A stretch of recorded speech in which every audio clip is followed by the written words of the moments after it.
Good afternoon, everyone. Good evening in some cases. Thank you for joining us for the fourth part of our Pathways to Prosperity webinar by Vanguard Communications.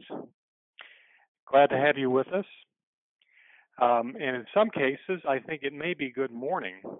I want to point out that we are working now with IVF Worldwide, one of the leading website organizations devoted to in vitro fertilization medicine, and we are delighted to have some members of that group joining us from around the globe. It may be the next day for some of you, in which case I want to say thank you for being up so early in the morning to participate.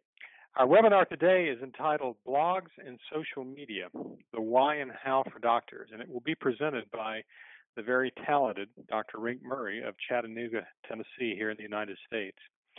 I want to stress that if you have any questions during the presentation, please feel free to chat them in the sidebar to the left of your screen, and we will try to address them during the Q&A part of the webinar. We've left lots of time for that for later, some Q&A for later.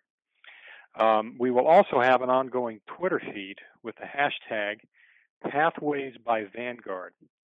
So if you'd like to join the conversation that way, that's yet another venue. I'm Ron King. I'm CEO of Vanguard. And it gives me great pleasure to introduce Dr. Murray, who has considerable experience both as a physician as well as a journalist before his current career in medicine. And he is a great writer, and I say that in all circumstances. Even if he were not a client, I should disclose he is a client, but he would be a great writer if he weren't that, and he's a terrific blogger, one of the best I've ever come across. So with that, Dr. Murray, I should mention that he is also an award-winning reproductive endocrinologist at Tennessee Reproductive Medicine, having earned an English degree from Colorado College. He embarked on a career in journalism, first as an editor at PC Magazine in New York City, and later he became a reporter for the Chattanooga News Free Press, where he won the National Association of Consumer Affairs Advocates Award for Best Reporting. He's received numerous awards for hospital staff, patients, and residents for his dedication to teaching and delivering outstanding, compassionate, and ethical care. And he's been elected into America's Best Doctors every year following his first year in practice. Okay, well, great. Thanks, Ron. Thanks for having me. Welcome, everybody. My first slide, let me pull it up here. Not that one, but this one. You are a blogger. Well, I can tell you right now, I don't consider myself a blogger. I think Ron does. And he was kind enough and gracious enough to always encourage me to write more. I really consider myself someone who shares useful information with patients and with doctors. But I guess I did get a start sort of in blogging, but it was really kind of by necessity. I mean, when I became a physician, I had no idea that there was even such a thing as blogging. But to kind of understand where I'm coming from, I thought I would just kind of share a little bit of the story of how I got to do what I do and why we do what we do. We opened our medical practice. We decided to open it in 2007. My partner was a senior fellow at Chapel Hill, where I'd graduated 2 years earlier. So I was in Memphis, Tennessee, and we wanted to move to Chattanooga and open a practice. So we secured all sorts of business loans, more than $1 million, hired staff, spent virtually all our money on our lab, and moved to Chattanooga and opened our doors in October 2008. I don't know if any of you remember that, but that's right after this happened. Lehman Brothers Bank collapsed, and that caused this to happen. This is the stock market, and actually that blue line should be moved over a little bit to the left. We opened our clinic right in the middle of the free-falling economy that would remain suppressed for a number of years. To make matters worse, the jobless rate or the unemployment rate began to skyrocket, and pretty much everyone was anxious. Very few people seem to be, especially in this area where a lot of jobs were lost, were really at that point looking to start a new family. So you put us into this mix. We'd never run a business before, much less a medical practice. We were in a new town where neither of us had practiced medicine before. Um, and being a new clinic, we didn't have any success rates to hang our hats on.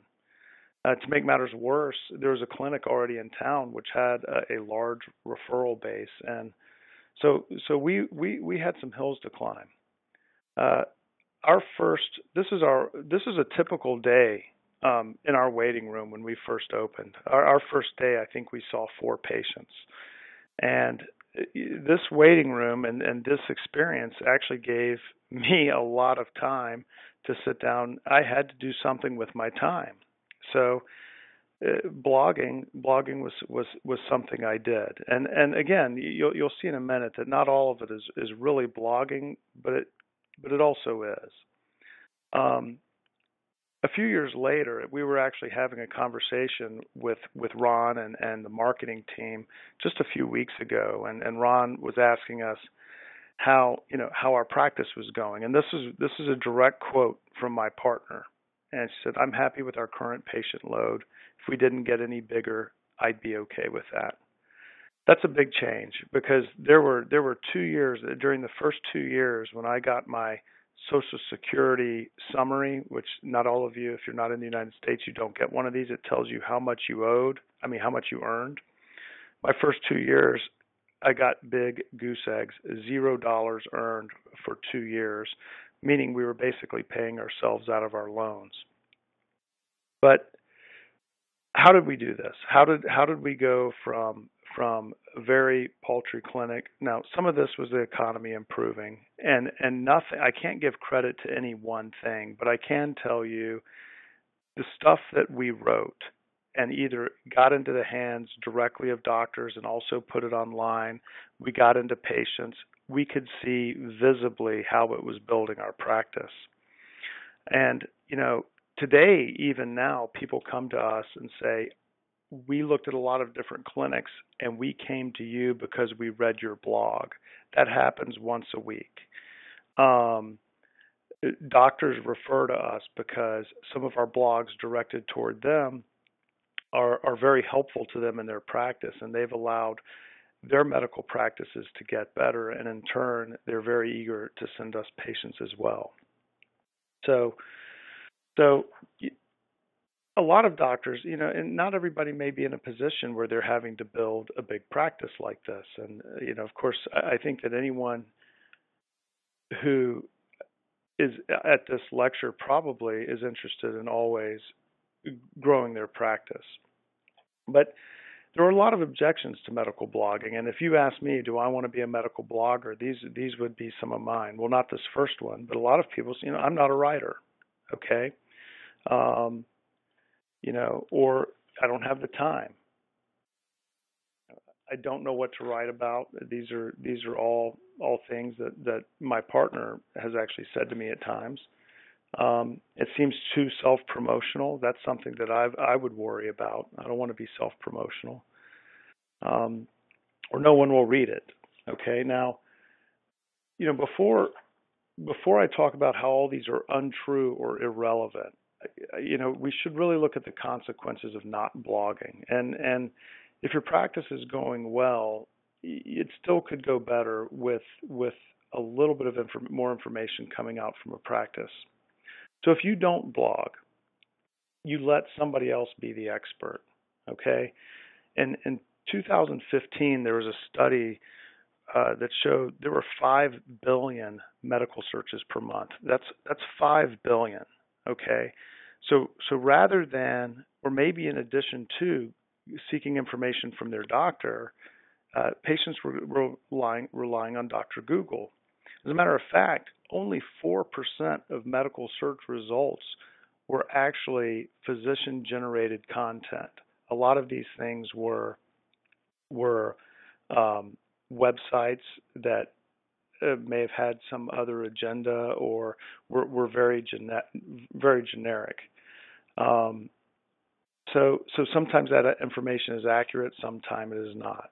But if you do blog, you get to be the resource, okay? And as a matter of fact, some of our information that we've put online is now, when you Google it, you get a Tennessee Reproductive Medicine link. So the other thing, if you don't blog, you let your competitor be a key resource for referring doctors. Before we opened our practice, there was another clinic in town, and really all everybody knew of interpreting any fertility test or any fertility situation was what that group told them. Now, we had an advantage with doctors because doctors, if they sent us a patient, they could see that we had a different approach, which might be more beneficial to the patient. But how do you reach those patients? Those patients aren't the patients who aren't being referred to you by other doctors. If you can put it online about your approach, share some of the things you do, then and be very concrete by telling patient stories, then that's when patients begin to see, hey, I've got an opinion from Dr. A, but Dr. B, look, he's saying we could do all these potential other things. Maybe I'll go have a conversation. So you're also missing the opportunity is to establish trust before your first encounter. And I can't tell you how wonderful this is when patients come to us and say, I've read your blog. I know you understand where I'm coming from, and I know you understand me. They already have this level of connection with you, as if you've already had a meeting before. And they're not, the first meeting is not as much of a get to know you meeting. Is this someone I can trust? You've already given them a piece of yourself. The final thing, of course, is you miss, and this is an important one for a lot of people, and this can't be under stress. You miss an opportunity to drive up web traffic and visibility in the market. Your blog or your website and Google are the way patients find you. I mean, we don't advertise in the yellow pages and phone books or newspapers, very little in any other media, and so anytime somebody does a web search and finds you, Google picks up your web ranking and you become a higher and higher web ranking. And if people are staying on your web page because it's interesting and what you have to say is good, then all of that is good for your web traffic. And Ron can talk more about that. Of course, I found this to be true. Now, why doctors should blog, patient education that can save time in the exam room and address big topics. Now, in our field, we have a lot of ethical topics that we sometimes have to go over.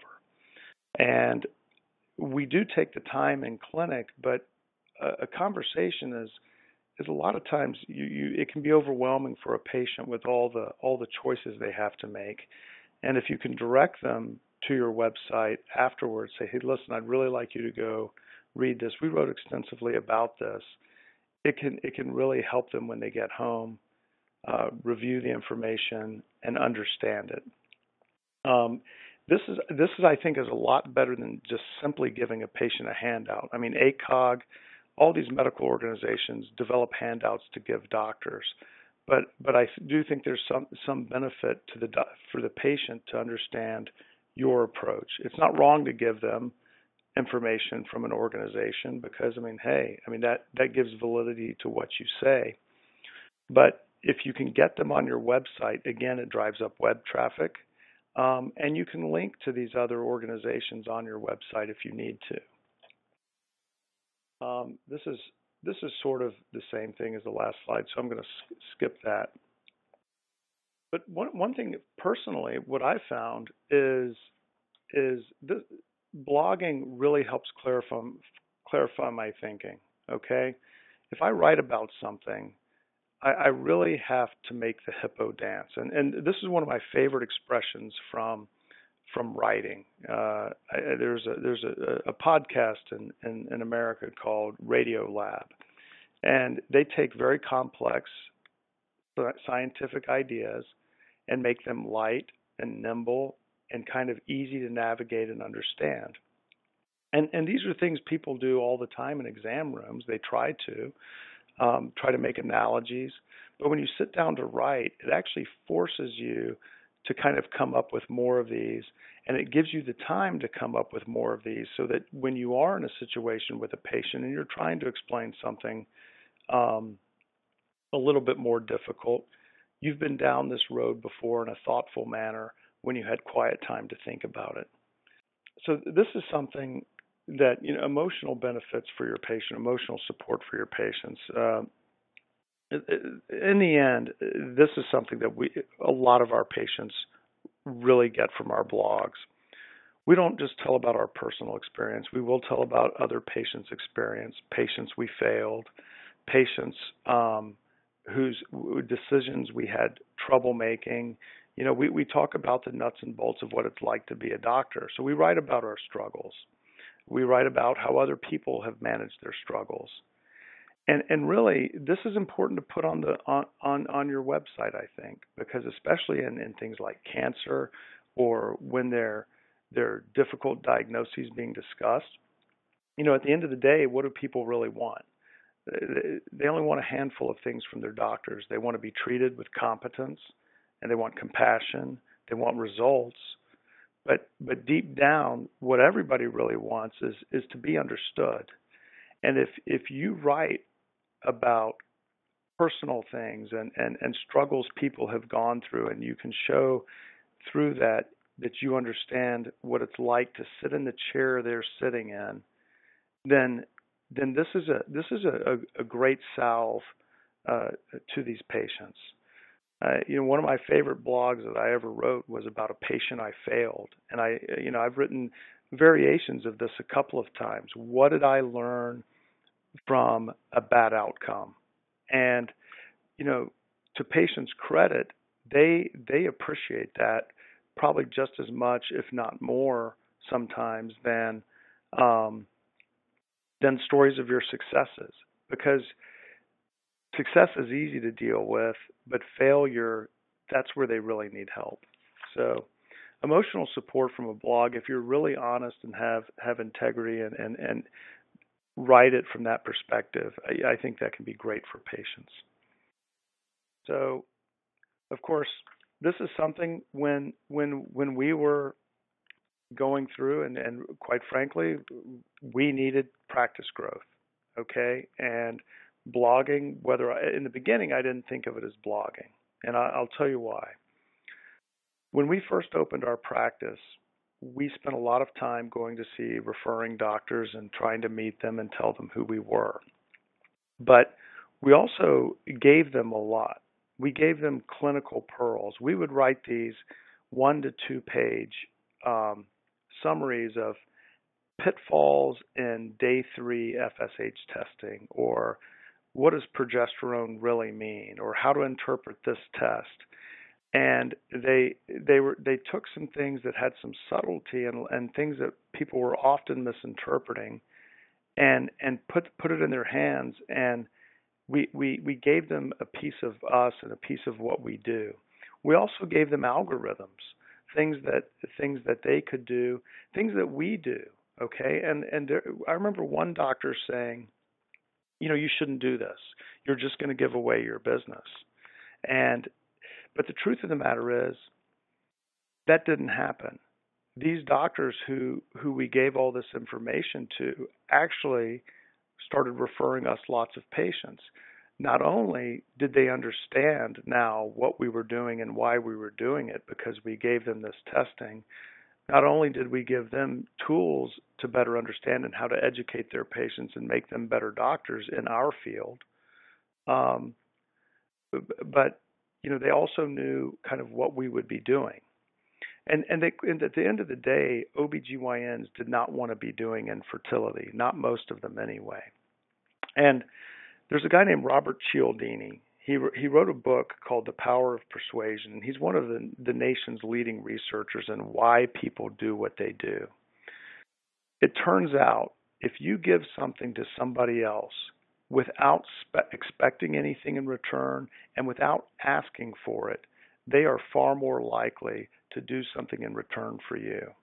So the advice we got not to share what we do or how we do to give away some of our secrets, it was totally false. And these were blogs. I didn't think of them as blogs, but quite frankly, they were blogs just with a different audience. The other thing,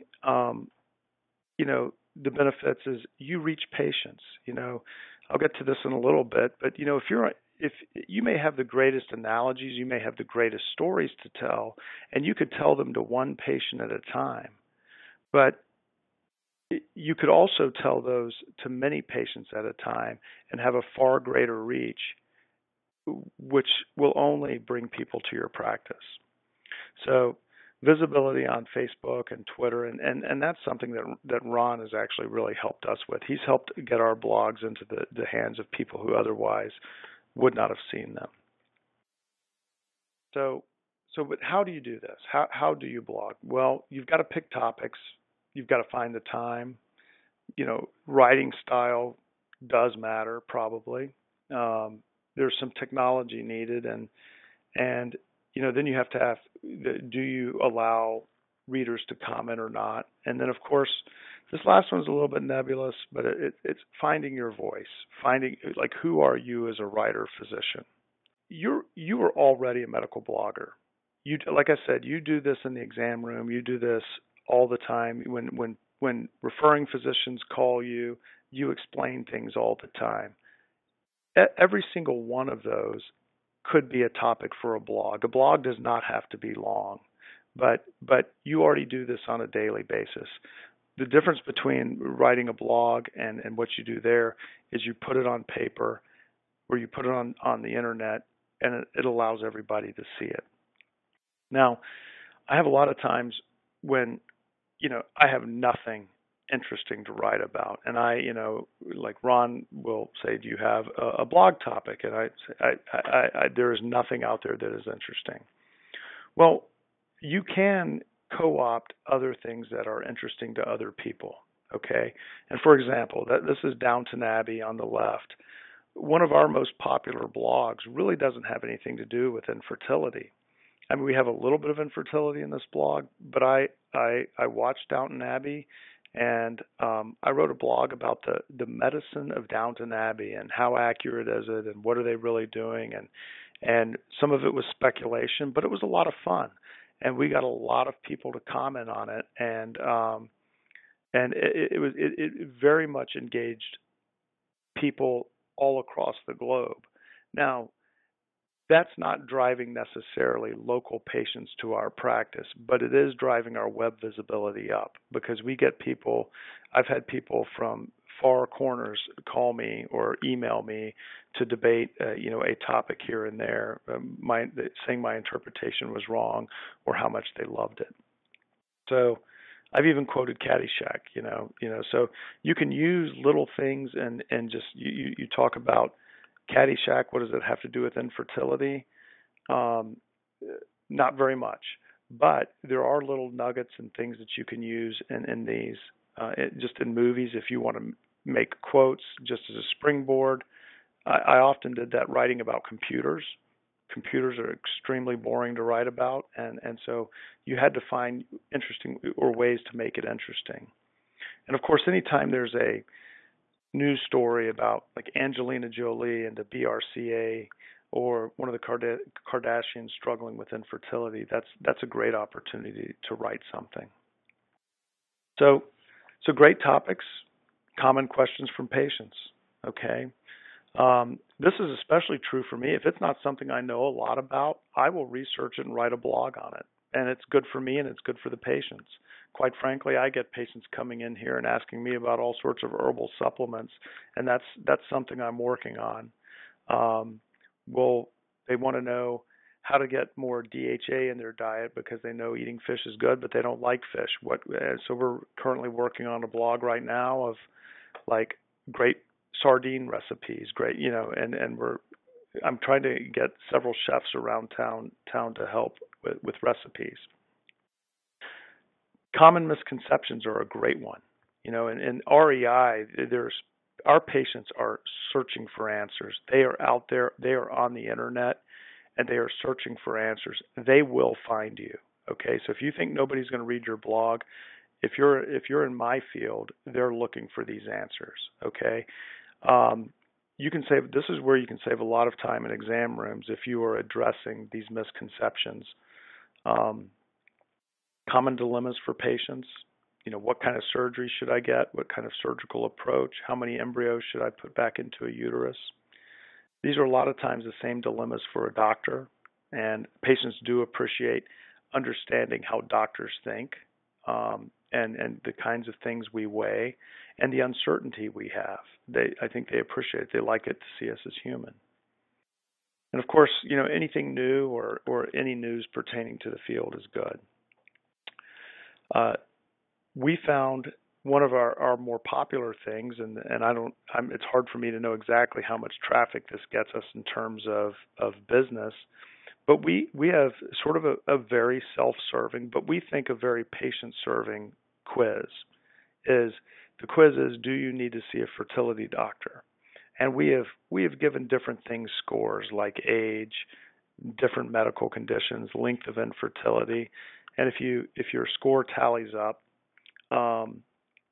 it tells you whether you should keep trying, go see your OBGYN, or should you come see us? Do you just need to come see us? And we get a lot of hits on this. This is something that circulates on Facebook, and there are a lot of comments on this. So that's quizzes people like quizzes, especially on Facebook. Top 10s are another thing people like. Top 10 ways to avoid, to survive hay fever season.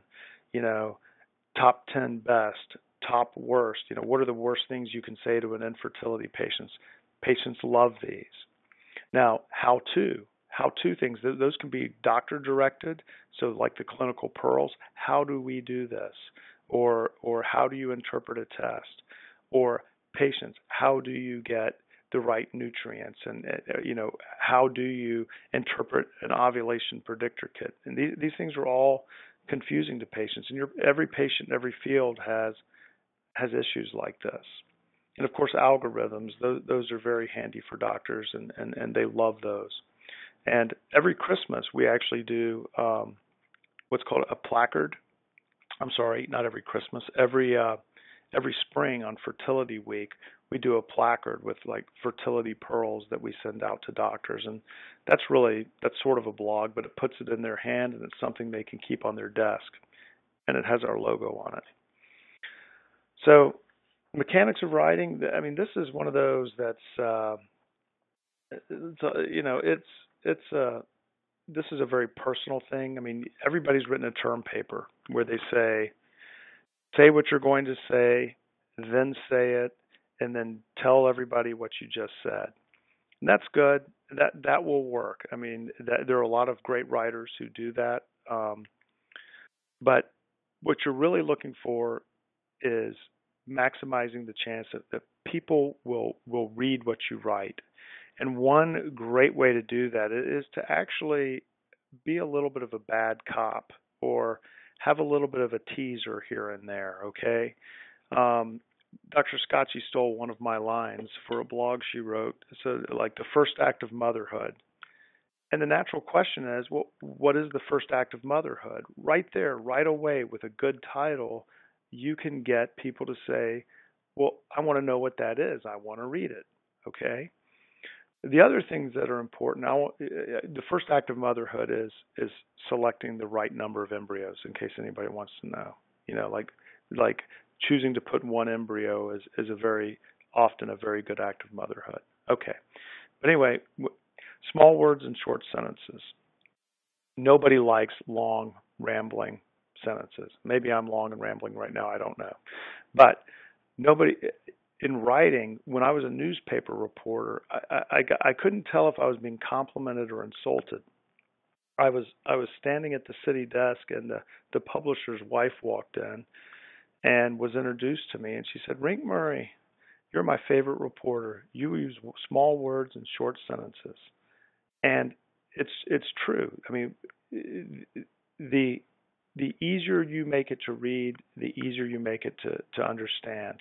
And that goes into only having one major idea per paragraph. But so keep it simple. In newspaper writing, we always wrote for the eighth grader who just moved to town. In medical writing, if it's for patients, you need to just assume that they don't know anything about fertility. Okay. As far as keeping it interesting, I don't know if anybody's read the Da Vinci Code or any suspense thriller. Cliffhangers. As I'm writing, I like to kind of end certain paragraphs or sections with a little bit of a cliffhanger. You'll notice in the Da Vinci Code or like some of these suspense novels, as you get to the end of the chapter, they will have the character in some predicament. And then you turn the page, and the next chapter, you're actually not reading about that same character anymore. You have to wait all the way to another chapter to get it. But you don't have to go that far to do a cliffhanger. But cliffhangers as you write to keep people saying, well, exactly what did he mean by that? And that propels them to the next paragraph and propels them through the story. And of course, I think it's always important when you're writing to tie it in, to tie back into the beginning. A story shouldn't be linear and shoot a patient out on a stream of thought, starting in one place and getting to another place. It really should come full circle. There's a sense of completeness with that people like, and it seems like a whole piece. This next one, how to deliver a great TED Talk, needs to be simple, and this is what blogs should be. They should be simple. It needs to have one core message. Now, I've strayed from that here, so this would not be a great TED Talk. It also needs to be, I think, 18 minutes. It needs to be unexpected if you can. So these, again, are surprises, teasers. But you should also have like a central concrete thing that you're trying to get across. And you can't, making outlandish claims is not a good idea. If you can get some emotion into it, such as your passion, or when you're talking about a patient, these are all things that make great TED Talks. But another thing is having a story to tell. If you can tell the story of a person, let's say we're talking about progesterone levels, tell the story of a person who had a progesterone level that was in a certain range, and use them as an example. Those things make, concrete examples, real patient stories, make it come alive for the patients. So who are you when you're a writer? Are you a reporter doing just the facts? Are you an editorial writer, a mixture of fact and opinion? A lifestyle writer? These are sort of fluff pieces with just facts, but not a lot of opinion. Or are you a columnist where it's kind of fluffy? It's not necessarily a serious article, but you get to have opinions and facts. Ideally, you'll be all of these, and at different times. I think it's great to have a diverse range of different kinds of blogs. My first blogs were all kind of very emotional. What's it like to be a fertility patient? Kind of my second set of blogs was, how we do what we do and why we do what we do. And I now I kind of mix them up. I think they're all good to write, and if you do all that, it will keep you interested. So do have an opinion. Be a counselor, scientist. Try to have a sense of humor. Try to show some of your warts, but don't complain, and never speak poorly of other people. I would not get political. Ron warned us about getting too religious or too political. I'm not by nature anyway, but those are the kinds of things that can turn people off. Of course, finding the time to blog, that's one of my biggest challenges. I do best with one of these, and Ron can probably tell you which one. But you can set aside time in your schedule. And if you have an idea for a blog, if you decide you're going to set aside 15 minutes Friday at lunch, write for 15 minutes. Just set that time aside and do it. You do not have to finish. Okay. I keep a journal. I do this. This is just me, but whenever I get a good idea on a blog for a blog or something, I actually have a notepad on my iPhone. I just talk to Siri, type it in there, and I have a whole list of little tidbits of things that I can talk about later. You can always, most of us can give something else up. I have a friend who plays a game incessantly on his iPhone. He could give that up for 10 minutes a week and actually get some blogging done if he was in our field. This is something that a lot of writers do, make space. And what I mean by that is literally make space. Set aside a little place that you go to blog. If you're having trouble doing it, set aside a place that this is when you sit down there, that's what you do, and that's all you do. There are a lot of writers who do this, and it can make a difference. And be more efficient. Like if you're having trouble finding time to blog because you've got to mow the lawn, you've got to do some housework, you have to do whatever, you can put yourself on a timer for these chores. You find you can probably be more efficient in a lot of the things you do to allow you to get to some writing. And then, of course, this is probably the biggest one that actually helps me. If Ron says I need a blog by such and such date, this is the one that's probably most likely to work for me. When you have a deadline, as a reporter, that works very well. You know exactly what it is, and if you don't meet those deadlines, you do get fired. So this is one that actually works really well for me. And those can be self-imposed or imposed by others. So early on, when we had our blog, we before we met Ron, we actually had a blog service. We went to like that third one, Blogger, but there's WordPress, Google+. Since then, we've incorporated it back into our website, and we wouldn't have known how to do that, but Ron did. If you are using other platform and just starting a blog, one of the key things I would do, though, is within the text of anything you write, if you mention the word endometriosis, you can make a hyperlink back to your website. So it will, if they want to click on for more information of endometriosis, it'll take them back to your website. And that's, again, it helps with bringing up traffic. And if they spend more time on your website, great. Of course, this is not a way to optimally boost your website rankings, but if you're going to use one of these services, I would definitely do that. Commenting. Now when Ron set up our blogging online on our website, we lost our commenting. Now occasionally we do still get emails, but this is something we're going to put back on. The downsides are, we'll write something about thyroid and people will comment on it, and it'll be ads for Viagra. So there will be spam, but you can have a filter. You can go.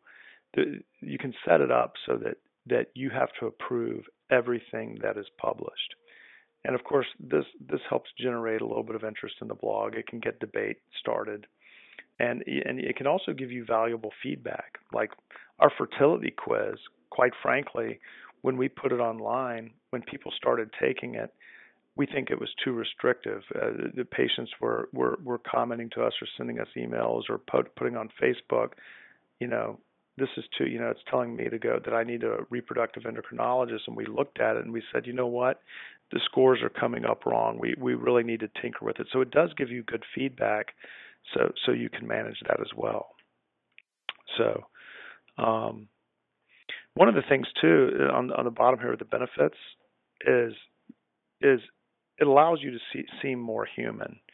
When we were allowing comments on like the Downton Abbey one, when I had patients disagree with me, there was one thing in particular that several people disagreed with. We could have a debate, and they convinced me that they were right. It wasn't something regarding fertility, but it is an opportunity for for them to be right, to be heard, to and it helps you maintain a sense of humility too. So, okay, it's one thing to write a blog, getting it to your patients is another, and for us, this is where we've had a lot of help here. We do Dr. Pearls, and we don't do as many as we used to. But every few months in the beginning, we were doing Dr. Pearls and actually physically having them delivered to the doctors, but with our website at the bottom. We have newsletters that go out with links to our blog, so patients who've seen us. We use Facebook.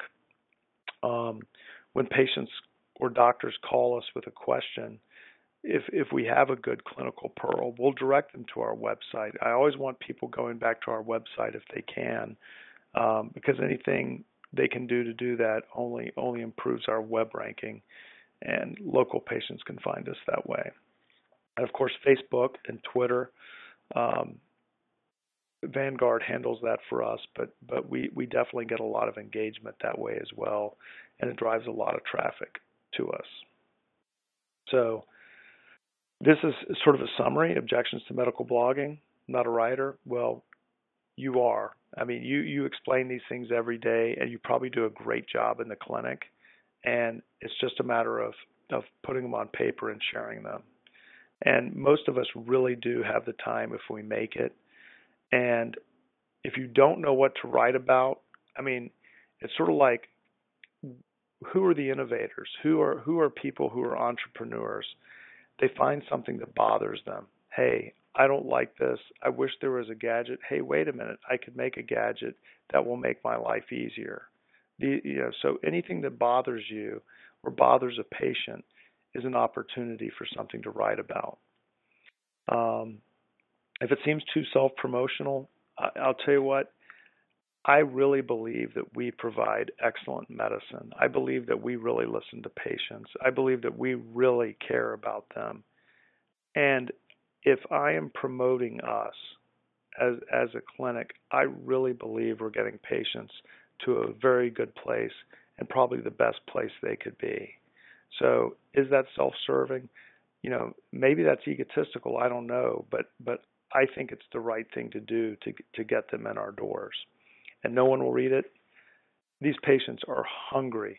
If you're fertility especially, or if it's cancer or something that is very life-threatening, if it's something with your children, these patients are hungry. They want the information, and you are probably the best person to give it to them. And anyway, those are pretty much a nutshell why we blog. And we have seen a tremendous uptick in our practice, and every week we have patients coming in to say, we came here because of this, because of information we had. I shared this with my parents. I shared this with my sister, and they could not be more appreciative. So with that kind of concludes pretty much what I have to say about blogging. I don't know if Ron would have anything to add regarding any of the technology side. Well, we have lots of questions that have come in. Thank you all for sending those in, and sure, we'd be happy to tackle any of the tech part of it, although that really doesn't play much of a role these days because there are so many ways to find free or cheap blogging platforms to support your blog. So technology, I think, is probably some of the least of your concerns if you want to be a physician or any kind of a blogger. And if you're really interested in knowing how to find them, I think just Google free or inexpensive blogging platforms as a search term, and you'll find what you're looking for. But I do want to get to some of these questions. We have some time for them, and please send any that you may be considering asking. We welcome them warmly. And let me start with one that came in early in the presentation. If you are not a natural writer, how do you self-edit or learn to write? Have any thoughts on that, Dr. Murray? Yeah, my partner is a great editor. I between the two of us, I'm sort of more the creative thinker, but she is definitely great at catching my errors, and so is my embryologist. Another person is just have a layperson read it. A spouse if they're not in medicine, or someone who's really not up on that. Uh, I don't think there's any shame either if there's a trusted patient that you said, "Hey, do you mind reading this and tell me if you understand it and give me your feedback?" I think a lot of patients would be honored, and most people are really honored. I think that um, there are a lot of resources, and you know, as a writer, anytime anybody writes something, we always want it to be loved, right? I mean, read this. I hope you love it. And truth of the matter is, when you have somebody read it, if they love it, that's great. But I really want them to make it, help make it as good as it can be, clear as it can be, and as understandable as it can be. So I would use those resources. You could also use, like if you have a marketing team, they can look at it as well and tweak it and refine it for you. Related note here was, should you ever use a ghostwriter? Yeah, I from anything I write, I do not want a ghostwriter. Just because it's just something that I enjoy doing, but I do not think there's anything wrong with it. I think that a doctor should read it. I think I think ghostwriting, unless they're talking to patients, it's going to be harder for them to get those truly great storylines, and sort of those emotional things where patients really think you'll be understood. But if it's something that's sort of a complex idea and you're really trying to get sort of more of the medicine across to somebody, and it's more of one of those situations where you're making the hippo dance, I think there are a lot of ghostwriters who are very good taking complex ideas and spinning them into something that is light and through analogy and relatable comparisons that makes it very easy to understand. So I think if you have information that you want shared and it's not being shared, I think it's certainly better to have a ghostwriter than to not have any. I think that does raise another idea. I was once a newspaper reporter myself, and there's a lot of former newspaper reporters out there, much because of what's happened to newspapers due to the wake of the internet. There are, I think, quite a few professional writers who would be delighted to either ghostwrite or help coach a physician blogger. And I would say just simply putting an ad on Craigslist or somewhere else on the internet might help you find either a ghostwriter or an editor. Right. Well, I'll tell you another thing. There's another resource out there, which I have actually used on rare occasion, where if there's something that I don't have a resource for, there may be. I can't remember the blog I use this on off the top of my head, but there's this. This is just sort of on a similar note. There's this web emailing that's called HARO. It's called Help a Reporter Out. HARO, and you can Google HARO and you can log up for it. And there are two things on HARO. You can use HARO one of two ways.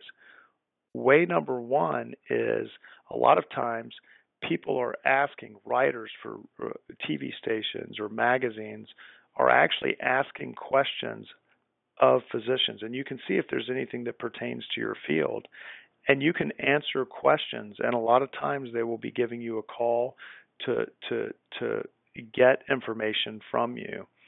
And early on in my practice, I did this a lot. I answered a lot of these questions because I didn't have the time, but I was quoted in all sorts of magazines across the nation, and also in other people's blogs and things like this.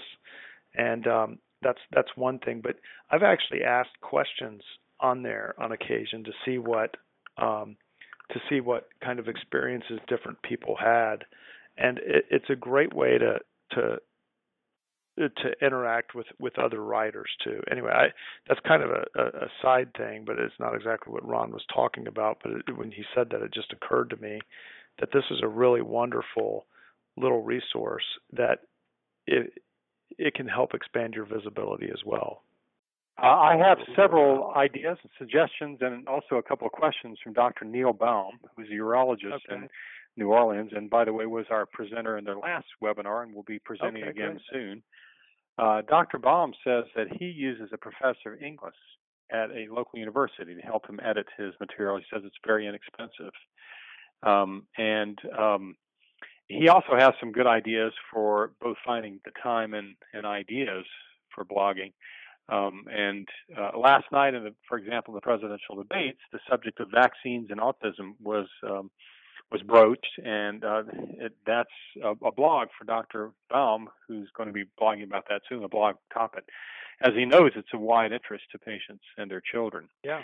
He says that every day there are topics that serve as fodder of blogs, and I think those are become apparent in the practice of medicine and in healthcare. And lastly, he says that he feels he can really use the time between cases to if not write blogs, at least brainstorm and write down ideas for blogs. And he really stresses the importance of titles. There is, I think, a lot in a title that will get somebody to read if it's well crafted. Lastly, he does point out there's nothing wrong with nothing wrong with self-promotion, and I would agree with that.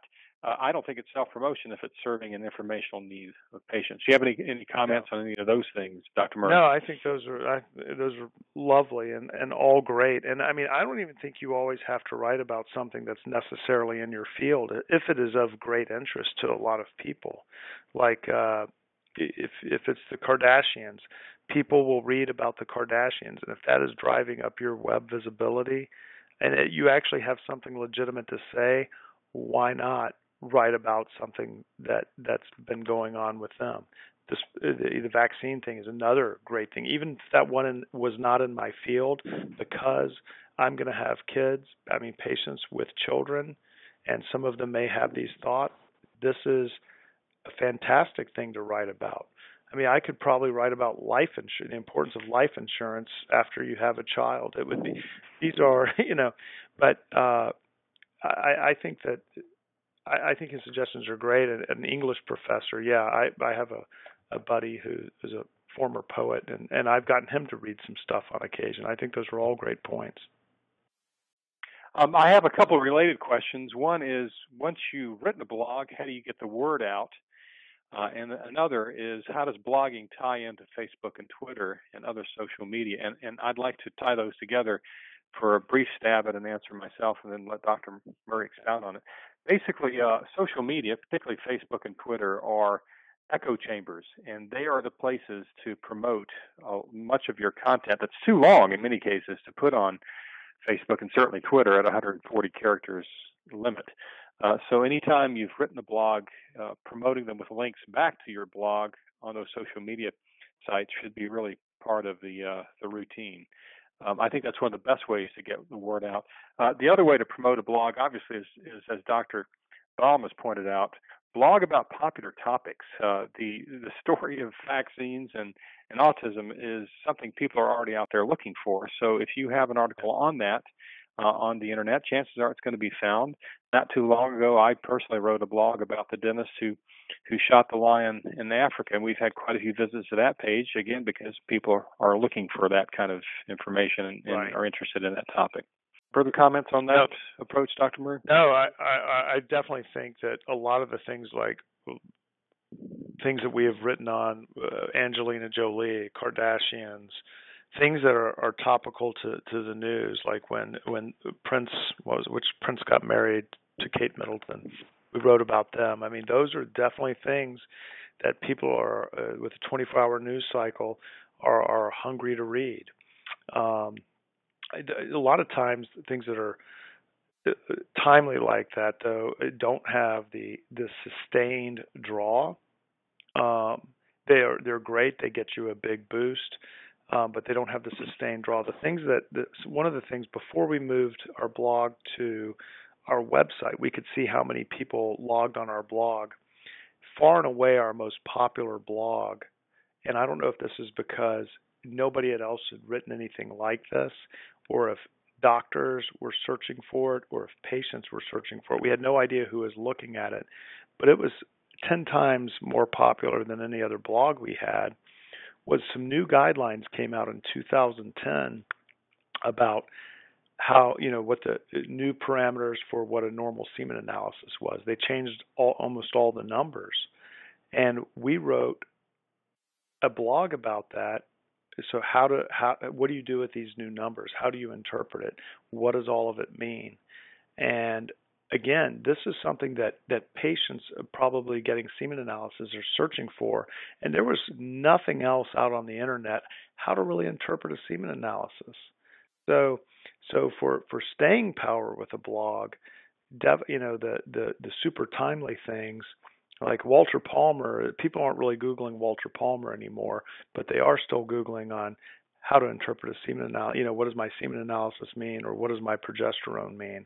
So I mean, they both have a role. I think we definitely get a little big uptick when we write about popular things, but things that have staying power and things that people are going to continue to use. And I think his point about having a grabby headline or a headline that's going to easily get attention, I think that's absolutely correct, because that's one way they're going to help them find it.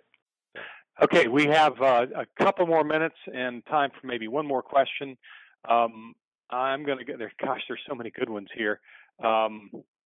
Let's see. Why don't we address this is a good one. How do you respond to people who disagree with something in your blogs, and can those people create problems? And I think this particularly applies for people who have commenting open on their blogs, especially if it's unmoderated commenting, which means that anybody can come on at any time and respond to a blog. And if it's unmoderated, that means you don't review it before it's published. Do you have any thoughts on that, Dr. Murray?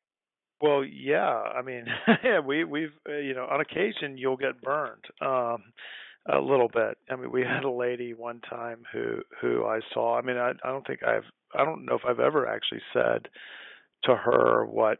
And it was almost approach. She took the fertility quiz and she slammed the fertility quiz on Facebook and said, they're just trying to get you to come see them. He told me I could never get pregnant, and 2 years later I now have twins. Yeah, I've never told a patient, that there's no way they could ever get pregnant. And I know who she was, and I went back and looked at the notes, and that wasn't remotely what we talked about, but that was her perception. And what you can learn, I mean, for me, I learned something from that. That was extremely valuable to me, was that sometimes patients are going to hear that, even, so I might have to take extra care when they've got a challenge. So I actually learned something from that was valuable to me. But even if they're just disagreeing with you completely, it does give you a chance to address it at a more, a deep level. I mean, and you can also, it gives you a chance to say, hey, there are some levels of uncertainty. There are, I don't ever try to say I know exactly right. And I think if you sort of are willing to address the ambiguities, then I think people appreciate that kind of honest approach. That's what, at least in my experience. So we are at the end of the hour. Thank you all for being participants, and thank you, Dr. Murray, especially for an excellent presentation. Our next webinar will be in November. If you registered for this one, you will receive notice about that one as to the date and the speaker and the topic. We hope you'll join us then. I do want to add one last comment from Dr. Baum, which I think is quite salient. He says self-promotion competitors might complain about your blogging, but they aren't paying your children's tuition.